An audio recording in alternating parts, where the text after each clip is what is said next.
Welcome to Public Forum, a community outreach program produced by North Idaho College located on Lake Coeur d'Alene. Featuring guests from around the globe addressing a wide variety of subjects, Public Forum serves to educate and enlighten. Please join host and moderator, political scientist Tony Stewart, in welcoming today's guests. Ladies and gentlemen, we welcome you to our program again this week, and our topic is Finding the Dream, Successful Students on the Coeur d'Alene Indian Reservation. This is a thesis that was recently completed in the School of Education at Gonzaga University, and when my very great friend showed me her thesis, I said we must do a television program. It is really a case study in part of the thesis dealing with particular students and their success and how it is so important to address the question of Native American students living in oftentimes two worlds, as our guest has often said to me. I do welcome to the program and congratulate her on her finishing her master's degree at Gonzaga University, Jeannie Givens, who's been a friend for many, many years. She is a former member of the Idaho legislature, served in that capacity, representing the 5 northern counties of Idaho. She's the former chair of the Board of Trustees at North Idaho College, and she serves on a number of national boards, including serving on the Board of Trustees for, I believe, the only Indian Art College in America, appointed by President Clinton to that board, and her list goes on of her credentials. Jeannie, welcome to our program, and thank you for being here, and again, congratulations on your latest accomplishment. Thank you. It's a pleasure to be here. And as always, I'm very pleased to have a regular panelist, Janelle Burke, who's an attorney state in Idaho, and she will commence the question today with our guest, Jeannie Givens. Jeannie, it's really a pleasure to have you here. I did read your thesis, and it's very interesting, very informative, very readable. It reads like a book, and it was very interesting to me. Can you define for our viewers the problem as you see it? The problem is a set of challenges, and the problem starts out with Indian students being very different from their white counterparts as they come to school. They come to school with a different set of abilities, and those abilities are not necessarily rewarded or recognized within the traditional school structure. For instance, young Indian students may arrive at the school with a strong oral tradition and strong ability to understand verbalization, whereas many non-Indian students come to school and they have a real appreciation for the written word. Now that's coming from two different places, and certainly the conventional school system rewards that young student who can almost read when they're getting into kindergarten and first grade. So that's a big difference. And throughout the student's experience, that respect for the spoken word is not necessarily reinforced throughout the school experience. So they come from a different culture too. A culture where values and traditions can be very different from their non-Indian teacher and their non-Indian schoolmates. So there's a real challenge there. Indians are some of the most misunderstood people in America. And I think that people don't realize that we are a small minority in this country. We only make up 0.9% of the whole population of the United States. However, we are 300 different tribes, unique tribes that are self-governments. We have tribal jurisdiction over our lands and our peoples, and many of our tribes exercise that jurisdiction. We have a significant number of urban Indians, but many people who are rural and live on or near the reservation too. So we largely carry on and are proud of our differences and of our traditions. So we come to this situation where we want our young children to learn from very different places. Our goals are different, our aspirations are different, and I think that's where the biggest challenge is. There are very few Native Americans being attracted to the field of education. I think what we're seeing is these high school students with great potential are choosing to go into law, medicine, engineering, professions where they will make money. And in small rural states like Idaho, where the salaries are so low for teachers, there's not much of a chance to gear these students into the field of teaching, which creates another challenge. One of the interesting things I thought that you pointed out in your thesis was that Indian students are often quiet. Yes. because they are encouraged to be quiet in their culture and in their tradition. In order to have good communication, it requires that someone do the listening. And in such a strong verbal and spoken society that Indians come from, it is suitable, acceptable, and desirable to be quiet. So on a cultural miscue, many non-Indian teachers see a quiet child, and they see him or her as an underachiever, or perhaps a candidate for special ed. They're just very quiet. But that is part of a cultural difference. I know, again, reading your thesis, and it was just so informative, and your methodology is very, very particular. And of course, university professors require you to document everything, which you did in your thesis. But when you talk about coming from a very verbal culture, young people, when they're young and entering the school system, is it not true that one of the reasons, as you're saying, for communication, someone has to listen, that young people tend to be highly respectful of their elders, and they're quite listening to the elders. And I would assume that they would look at their teachers in somewhat that light, and again, that's a misunderstanding on the part of the teacher. Mm-hmm. And also, not only being quiet, but asking questions. I don't know of many Native children from this area who are encouraged to ask a lot of questions. They are rewarded for listening. But asking questions in the non-Indian culture is a very positive thing. But among Indian families, quiet listening is rewarded and expected of the young person. So coming from that kind of cultural background presents challenges for the Indian student. You're very involved with the Human Rights Education Foundation here in the future development of curricula on the Blue Ribbon Committee, and there's going to be also one in higher education. And I was reading some material from that research, and it was by a professor from the University of California at Berkeley he's a Japanese American, and he was talking about multicultural differences, the same thing you're doing. And he was using examples from his family where certain language and ideas were so misunderstood by instructors, whereas people coming from a more dominant culture here would use just a different terminology and be so rewarded. And you talk about that in your thesis too, but give us some examples to be as helpful to teachers in the misunderstanding of some specific cultural differences.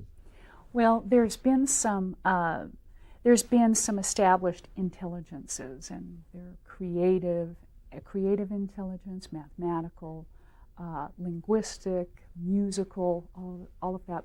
But some researchers have found a Native American intelligence that is unique to Indian children, and that might look like this: taking in the whole picture and wanting to know the individual's role to the big picture. Where is the individual's role in the world view? So taking that in, as well as an appreciation for natural order, perhaps being a person who likes to collect leaves, spending a lot of time in nature, and having that being part of a very integral part of who they are and how they view the world, being very, very close to the earth in that way. So those are recognized differences, and those are intelligences, and the student comes perhaps to the school with those kinds of abilities and insights, and they're not necessarily rewarded or viewed as positive in the classroom. Janelle's going to get into this too, but in your thesis that we have what we call case studies of 5 students, and I have a couple of general questions in that area, and she may want to get into more specifics, but your examples were very, very mind-grabbing. They were very important, and I noticed that these 5 young people came from different backgrounds, and their success in school was most commendable. Could you give us a few general examples? What are some of the reasons why these young people were so successful, yet they didn't each one come from, some of them came from a more supportive family than others did. What did you find out in your research as some of the key reasons why some students succeed more than others when they have this additional challenge of often being misunderstood in a different culture in the classroom? I was lucky. I found 5 students who were recommended by school personnel, by tribal people, by community people, and the names kept popping up, the same names. And so I chose 5 students to follow for not quite a year. So I saw them in different phases of their school life. Each of these students had a couple of things that, a couple of threads of commonalities. The first one is that they had challenges at home. Many of the young people did not live with their natural parents, or if they did, it would be part of the time with them, part of the time with a father, part of the time with a grandparent. So there was a real use of the extended family, and that is pretty typical in the Indian community, that a larger group of people take on the responsibility of child rearing. So Takes a village to raise a child. Yeah, it does. And so these kids have a lot of people who are mother figures, father figures, and it's not as though they're being bounced around. This is a positive thing that happens in the community. All of the students who I interviewed have financial challenges. All of them come from families where education, where their parents or their family members do not have a great deal of education. So starting from that premise, all of a sudden these students are in the classroom, and they are doing very well in school. They may have had a brush with the law. They may have had difficulties in previous schools, but now that they were at this place, something happened to them, and I was curious as to what caused them to be successful. How did they overcome these difficulties? How did they make these adjustments as young people? I also, on a parallel path, was studying resilient kids, and those are kids who come hardwired with some abilities, and we're learning that many kids, regardless of their environment, are going to do really well. These are young people who will overcome difficulties, drug abuse, alcoholism, violence in the home. They will walk through all these landmines and they will succeed. Now, what characteristics do these people have? I was going to ask that. What are they, the common among those students? Well, they have a social competency. They're very comfortable. They're friendly. They seem to know the social currency. And watching my 5 students, I call them my 5 because they became mine, but watching these 5 in school, they were very crafty and very clever with their social dealings. And that to them was as important as doing well in class, as important as grades. Positiveness, a bright outlook for the future and their future. A good sense of humor, could tease, laugh at themselves, laugh at others in a positive way, but definitely knew how to use humor in a real good way.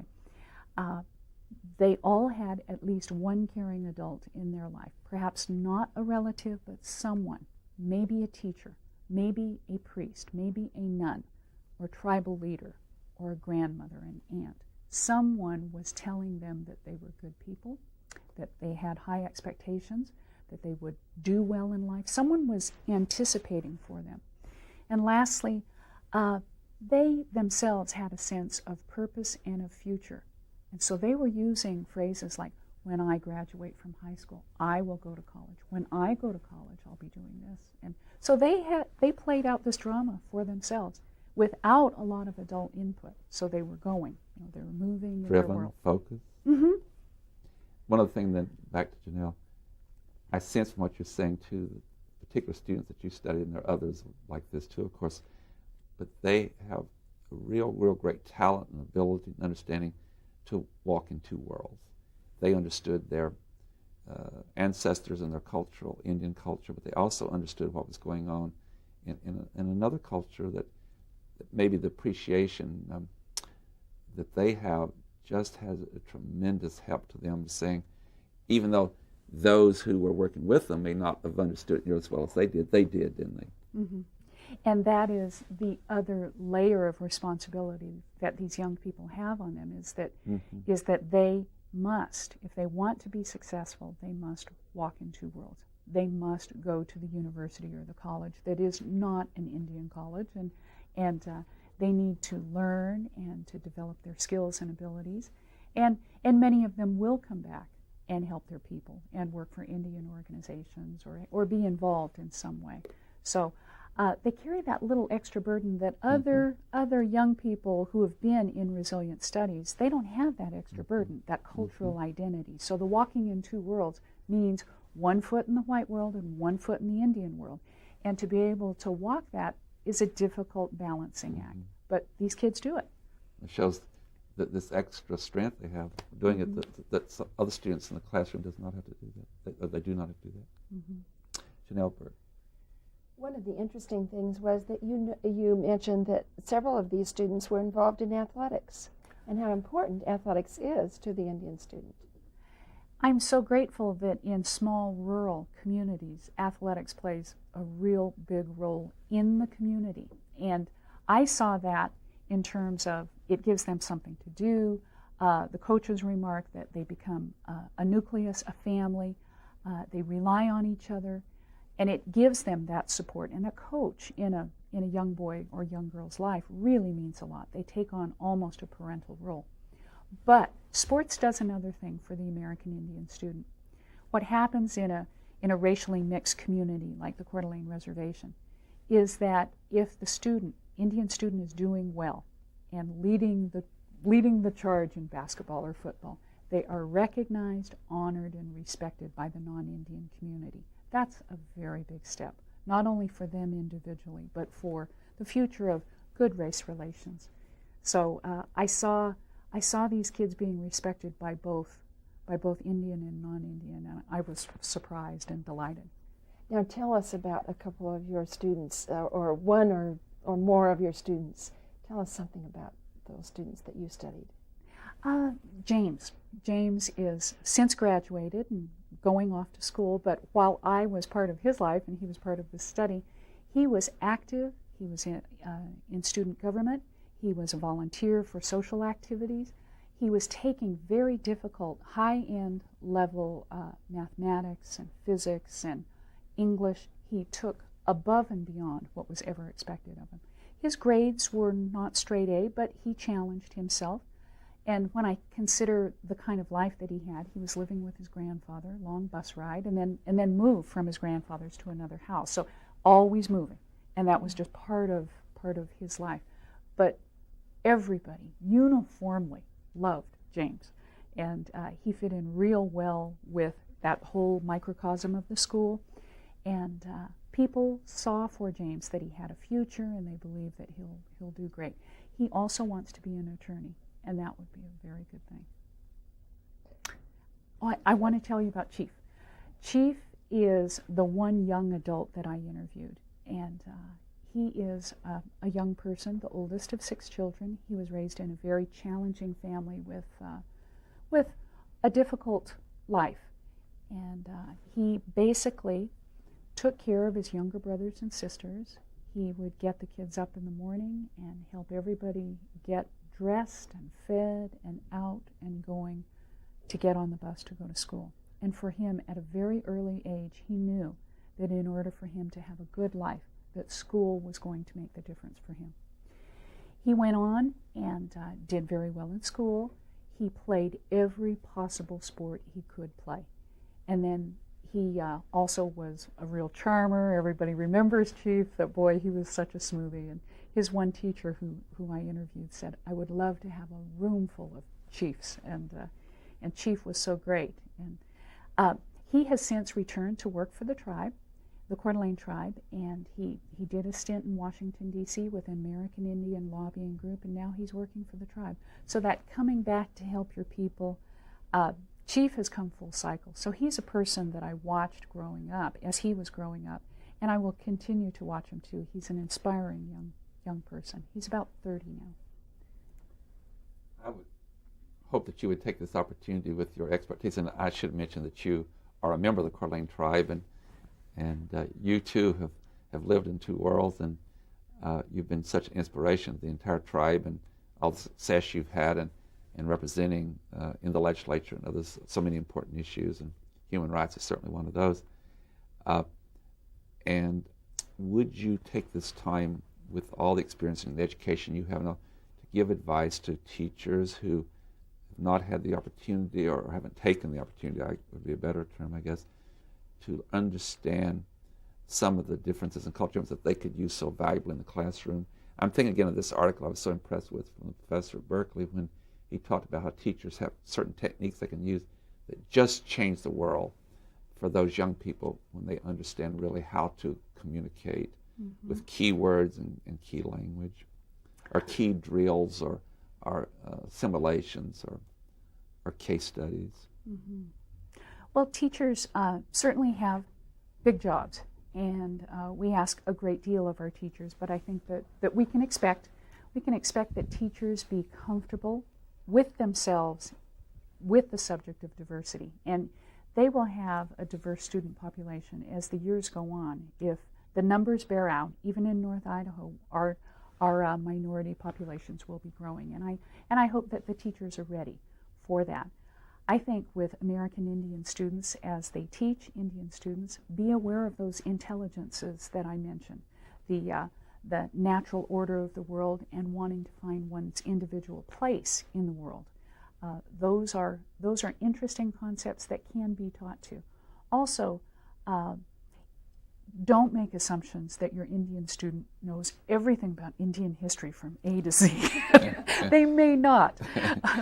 But and the one last thing I'll just touch on is there are many materials out there to be used, and it is good to incorporate Indian themes in every possible thing, from art to social studies to mathematics to linguistics, language, and the local culture here among the Indian tribes of the inland Northwest. We have so many wonderful stories, such beautiful artwork. It could become an exciting component to any classroom. So materials are being made available, workshops are always coming up, and of course to reach out to Indian communities and to incorporate that kind of thinking. Guest speakers is another way. If you can't tackle the whole curriculum, certainly inviting people, tribal people into the classroom to share a story, to share a viewpoint, to share a different view of the world is certainly a good thing. And, on this program, we've been so fortunate, and some of your elders that were just so wonderful this masters have passed on in the last 2 or 3 years. But in the Coeur d'Alene tribe, as other tribes around the country, beautiful storytelling is a very powerful way of education and communication and teaching history. When you're talking about guest speakers and all, isn't this a way that a teacher could be very helpful, learning some of those stories themselves and bringing members of the tribe in to share with the entire student body? Mm-hmm. At my children's school, we'll be having some people visit from the Coeur d'Alene tribe. There was a grant made available through the district, and all it takes is picking up the phone and making sure that the students get that kind of diverse experience. It takes a little work, but the teachers that do make the effort are so rewarded. They say, "Oh, that was just wonderful." So I also do visits into classrooms and certainly help with storytelling. And I'm not a storyteller per se, but I can convey the story. And another dimension is art. And Indian art can be worked throughout the whole day, and it crosses the curriculum. So storytelling is one that teachers can really enjoy, these great Coeur d'Alene tribal legends that we have. So they're fun. Janelle Bird. Aspirations are something that have to be dealt with, no matter what, whether you're a person who is an Indian person or whether you're a student of another culture. Always we have to deal with those aspirations and encouraging young people. And I know that you had some suggestions as to how one might encourage or how one might promote education in general. Yes. What I noticed with the people that I studied, the young people, is that while they did have a sense of future, they were making all these decisions on their own. And I noticed from as time lapsed between the times I spoke to them, some of their plans would totally disintegrate. And I think what that said is that they're doing this all by themselves. And mentoring programs are low-cost ways of putting together young people with Indian leaders or people who have leadership ability. I think there's always going to be a role for mentors to get together with young people and help that student, help that young person reach their dreams and to find their aspirations and channel those aspirations in good, positive ways. Another thing that is of great concern to many tribes is the literacy rate. So once students do get into school, how can we make literacy a community, reservation-wide dream to achieve? So literacy is really important, and it's going to take widespread community change. seeing adults read, having community people come in and read to the children, and to honor the written word. And I think that there's a great deal happening within the school district at Worley Plummer. There was a call for 60 volunteers, and I think that the call was met, and so there are a lot of people coming in to help and honoring the profession of education. We so badly need some more Native American teachers, and that in itself, when students can see that an Indian person is spending their time in the field of education, then honors the profession. That just sends a real strong and powerful message about the importance of education. So those are a couple of things, the literacy, and there are a few things we can do, and they don't cost too much. Now, you also talk in your thesis about history. And you can't know where you're going if you don't know where you've been. Right. And certainly there are some things that you don't want to repeat in the history of education of Indian people, I'm sure. And there are some things that you do that are very good that have happened in the past. Can you draw a distinction between the two?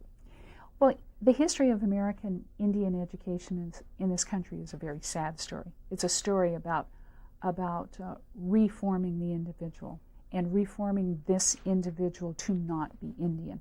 So the system itself was very uncomfortable by the simplistic and beautiful way that the Indian looked at life, and they felt that it was their duty to transform this individual into being a person that would become white.